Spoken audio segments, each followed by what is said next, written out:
Theodore হার্টজেলের ক্ষমতা ছিল যেহেতু ধনী ইহুদিরা তাকে সমর্থন যোগাচ্ছিল। তিনি বেশ কয়েকবার অটোমান সাম্রাজ্যে ভ্রমণ করেছিলেন এবং সেই সময় সুলতান দ্বিতীয় আব্দুল হামিদ রাজত্ব করছিলেন।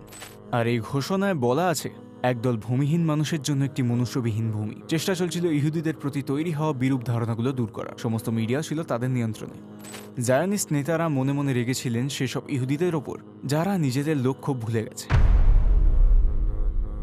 যখন বিশ্বের বিভিন্ন প্রান্ত থেকে ইহুদিরা হিটলারের হাত থেকে পালিয়ে বাঁচার জায়গা খুঁজছিল, তখন সারা ইউরোপে একটি ঘোষণা ছড়িয়ে দেওয়া হলো, সকল ইহুদি যারা ফিলিস্তিনে সরে আসবে তারা সবাই থাকার জমি এবং অর্থ পাবে। নিশ্চয়ই এত দ্রুত এত সব কিছু সম্ভব ছিল না। এর অর্থ এই যে অনেক আগে থেকেই তাদের পরিকল্পনা চলছিল।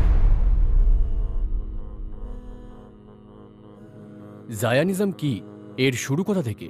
থিওডর হার্টজেল সুইজারল্যান্ডের বাজলে ইহুদিদের নিয়ে একটি জায়নিস্ট কংগ্রেস সংগঠিত করেন। এখানেই তারা সিদ্ধান্ত নেন ইহুদিদের দেশ ইসরায়েল নামে পরিচিত হবে। ইহুদি রাষ্ট্রের নকশা এবং পতাকা এখানেই প্রথম রূপ পায়।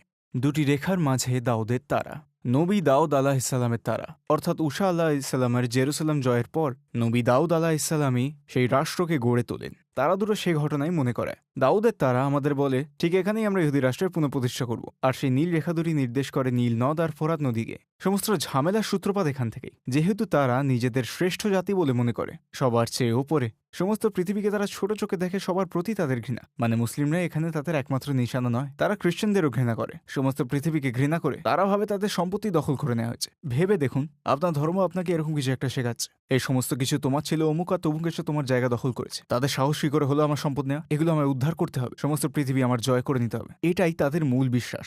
ঠিক কখন এবং কিভাবে ইহুদিরা ফিলিস্তিনে যাবার সিদ্ধান্ত নিল?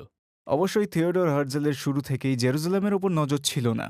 প্রথমে তারা আর্জেন্টিনায় সেটেল হওয়ার কথা ভাবছিল, কারণ রথচাইল্ড ফ্যামিলির আর্জেন্টিনায় বিপুল জমি জমা ছিল। সেই জমিগুলো নিয়ে তারা একটা রাষ্ট্র গঠন করতে পারত, কিন্তু তারা সেই প্রস্তাবনা মেনে নেয়নি। যেহেতু তাদের অতীত আবাস ছিল জেরুজালেমে, তারা বলল, আর্জেন্টিনায় গিয়ে আমরা কি বা করব? তাই তারা ভাবলো আমাদের জেরুজালেম যেতে হবে, এই ইহুদি রাষ্ট্র সেখানেই প্রতিষ্ঠা করতে হবে। তো তারা শেষ পর্যন্ত এই সিদ্ধান্ত এলো, কারণ তাদের সমগ্র ইতিহাস জুড়ে তারা জেরুজালেমেই ছিল। তারা বিশ্বাস করে সেই ভূমির প্রতিশ্রুতি আল্লাহ তাদের দিয়েছেন। সেই কারণেই তারা এই ভূমিতে যেতে উদ্গ্রীব। যে কারণে থিওডর হার্টজেল এই সিদ্ধান্তের পর ভাবলেন, এটা যে এই জমিগুলো তৎকালীন কাদের অধীনে ছিল? অটোমান সাম্রাজ্যের অধীনে। এবং সেই সময় সুলতান দ্বিতীয় আব্দুল হামিদ রাজত্ব করছিলেন। থিওডর হার্টজেলের ক্ষমতা ছিল যেহেতু ধনী ইহুদিরা তাকে সমর্থন যোগাচ্ছিল। তিনি বেশ কয়েকবার অটোমান সাম্রাজ্যে ভ্রমণ করেছিলেন। দেখতে গেলে প্রাসাদের পরিদর্শন নথি হিসেবে 5 বার তিনি গিয়েছিলেন। সুলতান আব্দুল হামিদের সাথে দেখা করে অটোমান সাম্রাজ্যকে বেশ কিছু লাভজনক প্রস্তাবনা দেন। অটোম্যানরা তখন মাত্রই রাশিয়ানদের সাথে যুদ্ধ শেষ করেছে এবং সেই সময় সাম্রাজ্য নিজেদের ঋণগুলো কাটিয়ে ওঠার চেষ্টা করছিল। থিওডর হার্টজেল সুলতান আব্দুল হামিদকে একটি প্রস্তাব দিয়ে বলেন, আমরা সাম্রাজ্যের সমস্ত ঋণ শোধ করে দেব, কারো কাছেই কোনো ঋণ আপনার থাকবে না। তাহলে ভেবে দেখুন কত সম্পদ তাদের ছিল। তারা এত বেশি পরিমাণে ধনী ছিল যে অটোম্যান সাম্রাজ্যের সমস্ত ঋণ পরিশোধ করার সামর্থ্য রাখত। তাহলে ভেবে দেখুন ব্যাপারটা। উনি বলেছিলেন, জেরুজালেম থেকে আমাদের একটু জমি দিন যেখানে আমরা রাষ্ট্র করতে পারি। তো আলাপটি সে এভাবেই শুরু করেছিল। সুলতান আব্দুল হামিদ আগেই বিপদের আঁচ করতে পেরেছিলেন, ইহুদিরা একটা রাষ্ট্র গঠনের চেষ্টা করছে। অর্থাৎ তিনি যখন তার প্রাসাদের সাথে আলোচনা করলেন যদি তারা রাষ্ট্র প্রতিষ্ঠা করে, রক্ত বন্যা বইবে সেখানে। তো তিনি বুঝতে পেরেছিলেন কি ঘটতে পারে আর পরিস্থিতি কোথায় গিয়ে দাঁড়াবে। ইহুদির ইতিহাস তিনি জানতেন পবিত্র কোরআনের সতর্কতা আজ যা অক্ষয় ঘটবে সেটা। আব্দুল হামিদ এই প্রস্তাবে না করে দিলেন। কখনোই সম্ভব না, এই ভূমি রক্তের বিনিময়ে অধিকার করতে হয়েছে। তিনি কৌশলে জবাব দিলেন। তার মনের কথা বুঝতে না দিয়ে তিনি বললেন, এই ভূমি রক্তের বিনিময়ে জয় করতে হয়েছে আর রক্তের বিনিময়ে একে সমর্পণ করা হবে। তিনি আরও বললেন, এই ভূমির মালিক আমি নই, আমার জনগণ। এই জমি দেবার আমার অধিকার নেই। এই সমস্ত উত্তর তিনি বেশ ডিপ্লোম্যাটিক্যালি দিয়েছিলেন। এর পরপরই তিনি একটি আদেশ জারি করেন যে কেউই যাতে ইহুদির কাছে ফিলিস্তিনের আল কুচ এলাকার জমি বিক্রয় না করে। অন্য কথায়, তার নাম ভাঙিয়ে তারা লোকেদের কাছ থেকে ধীরে ধীরে জমি হাতিয়ে কিছু করবে, আজ করে তিনি নিজ অধিকার বলে সেটা রুখে দেন। একটি আর্টিকেলে থিওডর হার্টজেল বলেন, ইহুদি রাষ্ট্র প্রতিষ্ঠার জন্য আমাদের অটোমান সাম্রাজ্যের পতনের প্রতীক্ষা করতে হবে। বেশ ইন্টারেস্টিং একটি বক্তব্য। এর থেকে আমরা কি বুঝতে পারি? ইহুদিরা শক্তিশালী ছিল এবং রাষ্ট্র প্রতিষ্ঠার জন্য তারা অটোমানদের ক্ষমতা দখল করে নেওয়ার পরিকল্পনা করেছিল। যতক্ষণ অটোমান সাম্রাজ্যের পতন ঘটছে না, আমরা কিছুই করে উঠতে পারবো না। তারপর ইহুদিরা অটোমান সাম্রাজ্যের পতন ঘটাতে তাদের সামর্থ্যের সবটা দিয়ে চেষ্টা করলো। সর্বপ্রথম তারা ব্রিটিশদের কাছে সাহায্য চাইল, কারণ ব্রিটিশরা সেই সময় সুপার পাওয়ার ছিল। জলে, স্থলে বা রাজনৈতিকভাবে সবকিছু ব্রিটিশদের হাতে ছিল। তো অর্থনৈতিক সমর্থের বিনিময় ইহুদিরা ব্রিটিশদের সাথে একটা ঐক্যমতে পৌঁছল এবং প্রতিশ্রুতি নিল যে অটোমানদের পতনের পর ফিলিস্তিন এবং আল কুদস তাদের অধিকারে দেয়া হবে। অতএব সুলতান আব্দুল হামিদ ক্ষমতাচ্যুত হন। অটোম্যানরা প্রথম বিশ্বযুদ্ধে যোগ দেয় এবং প্রথম বিশ্বযুদ্ধে ফিলিস্তিনি সীমান্ত যুদ্ধে, যেমনটা আপনি জানেন, তুর্কিরা ব্রিটিশদের কাছে হেরে যায়। সেই মুহূর্ত থেকে যখন ব্রিটিশরা ফিলিস্তিনে অধিকার করলো, তারা ইহুদিদের সাথে করা চুক্তিকে বাস্তবায়ন শুরু করলো। মজার ব্যাপার হলো, যুক্তরাজ্য আর কোনো দেশের জন্যই এমন কিছু করেনি, কিন্তু তারা ইহুদিদের জন্য করেছিল। তারা ইউরোপের সমস্ত ইহুদিদের আহ্বান করলো যারা ফিলিস্তিন যেতে আগ্রহী। এর পরপরই ব্যালফোর ডিক্লারেশন ঘোষণা করা হয়। এটা সেই বিখ্যাত মন্ত্রীর ঘোষণা। এই ঘোষণায় বলা আছে, একদল ভূমিহীন মানুষের জন্য একটি মনুষ্যহীন ভূমি। চেষ্টা চলছিল ইহুদিদের প্রতি তৈরি হওয়া বিরূপ ধারণা দূর করার। সমস্ত মিডিয়াও ছিল তাদের নিয়ন্ত্রণে। তারা সবাইকে সুলতান দ্বিতীয় আব্দুল হামিদের বিরুদ্ধে খেপিয়ে তুলল এবং তাকে ক্ষমতাচ্যুত করল। তারা ইউরোপের ইহুদিদের প্রতি সহানুভূতি তৈরির চেষ্টা করল। তারা বলে বেড়াতে লাগলো এই মানুষগুলো অত্যাচারিত এবং তাদের অধিকার আছে রাষ্ট্র গঠন করার। ধীরে ধীরে তারা ফিলিস্তিনে ইহুদিদের বসতি গড়ে তুলল। এই সময় থেকেই ইহুদিরা ফিলিস্তিনে থাকতে শুরু করলো, আর ব্রিটিশ সৈন্যরা সেখানে পাহারা দিতে লাগলো।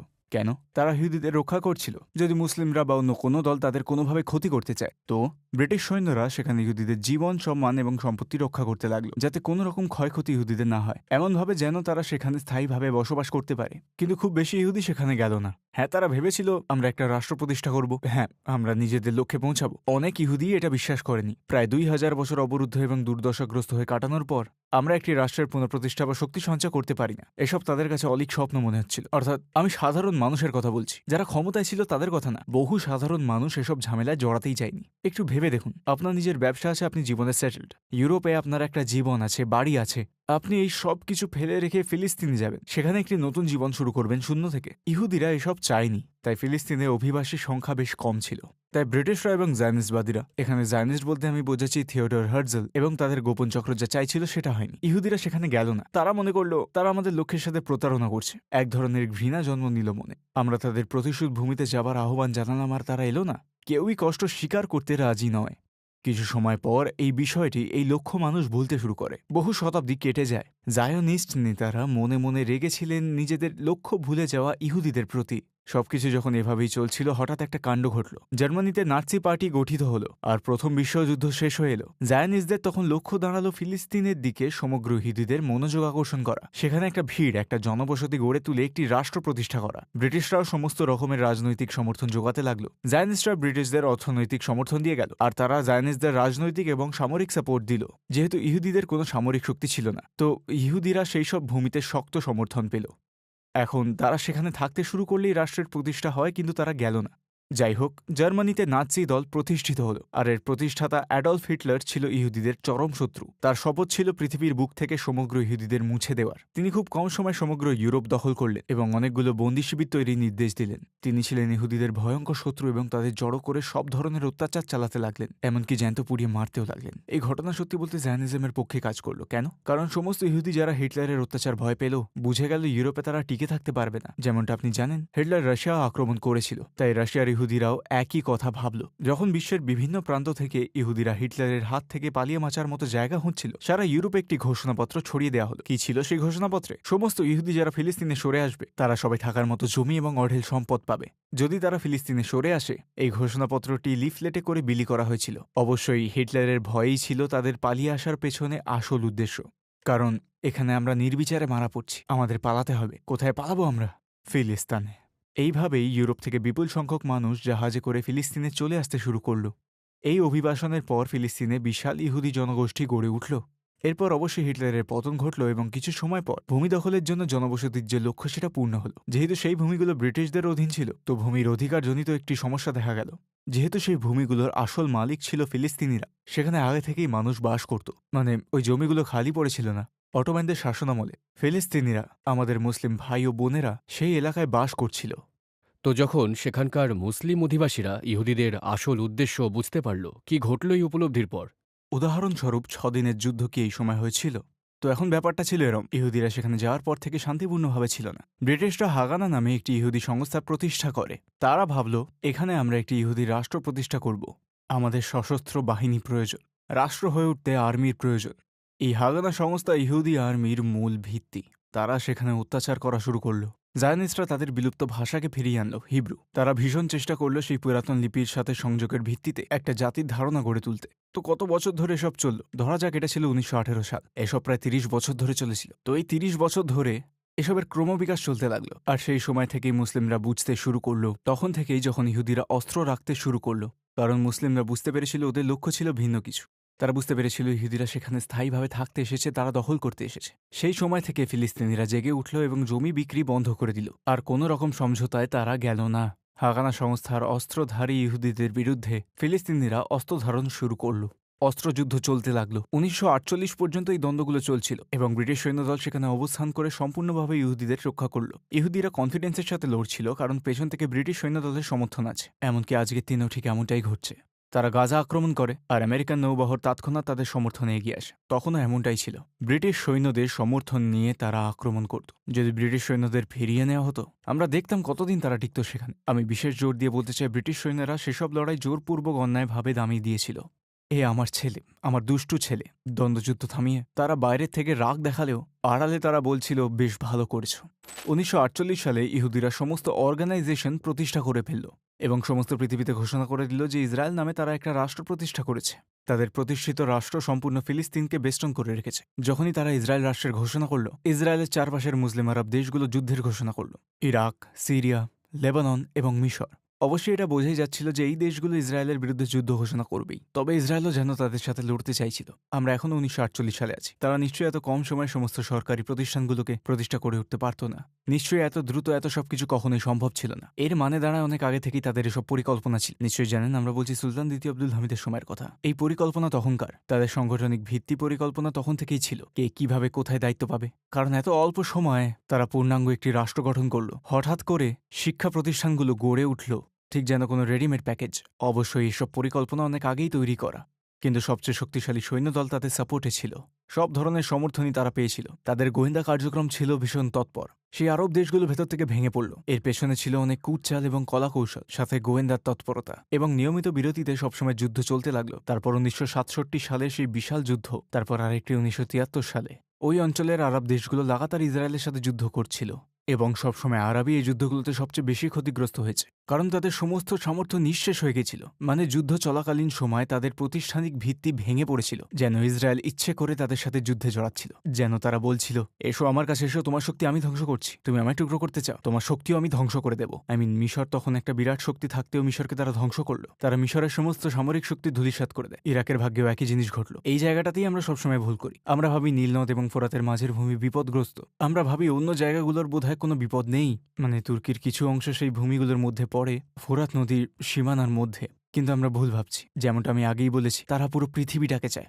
মধ্যপ্রাচ্যের এই টানাপোড়েন কি চলতেই থাকবে? এর শেষ কোথায়? মাসনাবিতে একটি গল্পের উল্লেখ আছে। এক বিদ্বান ব্যক্তি ছিলেন নিজ দেশের একজন দরবেশের মতো। এই মানুষটি ছিলেন দানবীর, যিনি প্রচুর দান করতেন। তিনি সওদাগরদের কাছ থেকে প্রচুর অর্থ ধার করতেন। ধার করার সমস্ত টাকা তিনি সৎকর্মে ব্যয় করতেন। আল্লাহর উপর তার ভরসা ছিল। আল্লাহ তাকে প্রচুর ধন সমৃদ্ধি দিয়েছিলেন, আর সেসব দিয়েই তিনি তার ঋণ শোধ করতেন। তার কখনো কোনো সমস্যা হয়নি। একদিন তিনি অসুস্থ হয়ে মৃত্যুশয্যায় পড়লেন। কঠিন অসুখ হয়েছিল তার। লোকে তাকে দেখতে তার বাড়িতে এলো, কিন্তু এর মধ্যে বেশিরভাগ মানুষই ছিল তার পাওনাদারেরা। সত্যি বলতে তারা আসলে তাদের ঋণের শোধ চাইতেই এসেছিলেন। তারা নিজেদের মধ্যে কথা বলাবলি করছিল যে মৃত্যুশয্যায় থাকা লোকটির কাছ থেকে তারা টাকা চাইতে পারছে না। সেই দরবেশ লোকটি তাদের কথা শুনছিল। তার কাছে আমি এত পাই, তার কাছে আমি অত পাই, এসব কে শোধ করবে, কি করে হবে সব? পরিস্থিতি দেখে সেই দরবেশ ভীষণ কষ্ট পেলেন। তিনি বললেন, একজন আলেম মৃত্যু পথযাত্রী। একটা কথা আছে না, একজন আলেমের মৃত্যু পুরো পৃথিবীর মৃত্যুর সমান। এটা বেশ গুরুত্বপূর্ণ। তিনি ভাবলেন, একজন ভালো মানুষকে হারানোর দুঃখের চাইতে, একজন আল্লাহর হাবিবকে হারানোর দুঃখের চাইতে তাদের কাছে টাকাই বড়। সেই সময় পাশ দিয়ে একটি শিশু যাচ্ছিল। সে ছিল মিষ্টির কারিগর এবং হালুয়া বিক্রি করছিল। শিশুটি যখন পাশ দিয়ে গেল, তিনি তার শিষ্যদের বললেন, ওই শিশুটিকে ডাকো। তারা শিশুটিকে ডাকলো। তিনি বললেন, তোমার মিষ্টিগুলো সবাইকে দাও। তখন শিশুটি সবার হাতেই কিছু মিষ্টি দিল। সবাই সেটা খেলো। স্বাভাবিকভাবে সবগুলো মিষ্টি শেষ হয়ে গেল। মিষ্টিগুলো শেষ হওয়াতে বালকটি ভীষণ খুশি হলো। মিষ্টি বিক্রি করতে তাকে আর দাঁড়ে দাঁড়ে ঘুরতে হলো না। সে ভাবলো তার মালিকের কাছে পুরো দিনের বিক্রি নিয়ে ফিরতে পারবে। সে দরবেশ লোকটির কাছে মিষ্টির টাকা চাইল। তখন সে বলল, আমার কাছে কোনো টাকা নেই। বালকটি ভীষণ অবাক হলো। কোনো টাকা নেই আবার কেমন কথা? টাকা কোথায়? আমি তো সব মিষ্টি দিয়ে দিলাম, সবাই খেয়েও ফেলেছে। দরবেশ বললেন, কোনো টাকা নেই, তুমি যাও। তিনি একথা বলতেই বালকটি কাঁদতে শুরু করলো। এই সময় সওদাগরেরাও গজগজ করতে শুরু করলো, তার কাছে কোনো টাকা নেই। আবার এই বালকটির কাছ থেকেও সে সব টাকা নিয়ে নিল। আমাদের সাথেও এমনটাই করেছেন। বালকটি কাঁদতে শুরু করার পর লোকজন আরও ক্ষেপে উঠল। তাদের ক্ষেপে উঠতে দেখে বালকটি তার ট্রে মেঝেতে আছড়ে ফেলে বলল, আমি আমার মালিককে কি জবাব দেব? আমার সব হালুয়া শেষ হয়ে গেছে। সে আমায় জিজ্ঞেস করবে, ওগুলো কি করেছো? তিনি আমায় আরও কত কথা শোনাবেন। বালকটির কান্নায় পরিবেশ ভারী হয়ে উঠল। ঠিক তখনই দরজায় কারো ঠোকা পড়ল। তারা দরজা খুলে দিল। কে ওখানে? দরবেশ প্রশ্ন করল, কে ওখানে? এক লোক ভেতরে এসে বলল, একজন মুসলিম আপনাকে এই জায়গাত পাঠিয়েছেন। দরবেশের কাছে লোকগুলোর কত টাকা পাওনা ছিল। হালুয়াগুলো সহ 4,000 লিরা। তিনি জিজ্ঞেস করলেন, জাকাতে কি পরিমাণ অর্থ রয়েছে? 4,000 আছে কি? অর্থাৎ আজকের দিনের হিসেবে সেখানে 4,000 লিরা ছিল। তিনি বললেন, সবাইকে তাদের পাওনা বুঝিয়ে দাও, ওই বালকটির পাওনাও বুঝিয়ে দাও। তিনি সবাইকে বললেন, এবার বিদায় দাও। তারা বলল, কি করেছি আমরা? আমার এক মহান আলেমকে অসম্মান করেছি। যখন তাদের সবার অনুশোচনা হলো, তখন দরবেশ তাদের বললেন, তো এর থেকে তোমরা কি শিখলে? এই টাকা আমার কাছে এমনিতেই আসতো, এটা পূর্ব নির্ধারিত। আল্লাহ এই নেয়ামত আমাদের জন্য রেখেছিলেন, শুধু এর সময়টা একটু পিছিয়ে গিয়েছিল। আরও বেশ কিছু সময় বাকি ছিল। যখন তোমরা আমার ঋণ নিয়ে আলোচনা করলে, যখন আমার বিরুদ্ধে কথা বললে, তোমরা যাতে কুৎসা বা গীবত করতে না পারো, এই শিশুটি আমাকে রক্ষা করলো। আমি বালকটির কাছ থেকে মিষ্টি কিনলাম। যখন টাকা দিতে পারিনি, সে কাঁদতে শুরু করলো। এই শিশুর কান্নায় অর্থের যোগান আরো দ্রুত হয়ে গেল, আর একেবারে ঠিক সময় এসে পৌঁছালো। তোমাদের অর্থ তোমাদের দিলাম, এবার বিদায় দাও, আর আমিও তোমাদের থেকে বিদায় নিই। ঠিক যেভাবে শিশুটির কান্না আল্লাহর রহমতকে আরো ত্বরান্বিত করেছিল, তাদের অত্যাচার, নিপীড়ন ঠিক একইভাবে আল্লাহর আযাবকেও এগিয়ে আনে। তাই আজকে গাজায় এই শিশুদের কান্না, এই বাচ্চাদের কান্না, শাহাদাত বরণকারীদের কান্না, এই সবই আল্লাহর আযাবকে আরো দ্রুততর করে তুলবে। তারা মানুষকে যত বেশি অত্যাচার করবে, তাদের ধ্বংস তত দ্রুত ঘনিয়ে আসবে। এবং ইনশাল্লাহ অতি শীঘ্রই আমরা দেখব যে ইসরায়েল রাষ্ট্র এত সব অত্যাচারের পর টিকে থাকতে ব্যর্থ হয়েছে। যেমনটা আল্লাহ তাআলা পবিত্র কুরআনে বলেছেন, তারা প্রথমবার সীমালঙ্ঘন করেছে, দ্বিতীয়বারও সীমালঙ্ঘন করেছে, তৃতীয়বারও করেছে। যদি তোমরা আবারও সীমালঙ্ঘন করো, আমি তোমাদের ধ্বংস করব। জায়ানিস্টরা সারা পৃথিবী জুড়ে সীমালঙ্ঘন করছে, যার পেছনে ইসরায়েলিরা রয়েছে, এবং গাজার নিরস্ত নিরপরাধ মানুষেরা তার মূল্য দিয়ে চলেছে। আমি আশা করি এবং দৃঢ়ভাবে বিশ্বাস করি, অতি শীঘ্রই ইসরায়েল রাষ্ট্রের উপর এক ভয়ঙ্কর দুর্যোগ ঘনিয়ে আসবে এবং ইসরায়েল রাষ্ট্র ভেঙে পড়বে। আল্লাহ আমাদের সেই দিন দেখার তৌফিক দান করুন।